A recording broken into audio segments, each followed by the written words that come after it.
Chegamos ao segundo bloco do seu programa Domingo Romântico.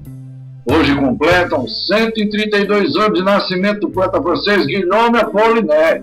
Dele trazemos o poema As 9 Portas do Teu Corpo. Hoje também comemoramos o aniversário de 55 anos de idade da cantora Cláudia Telles. Dela trazemos Fim de Tarde.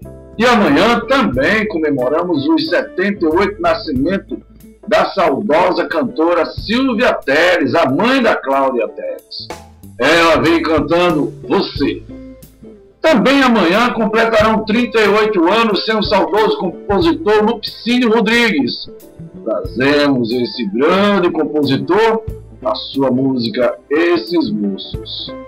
Ainda amanhã comemoremos o aniversário de 57 anos da cantora Sandra de Sá. Ela veio cantando Crioulo. E fechando o bloco, Vicente Viola com todo o samba popular.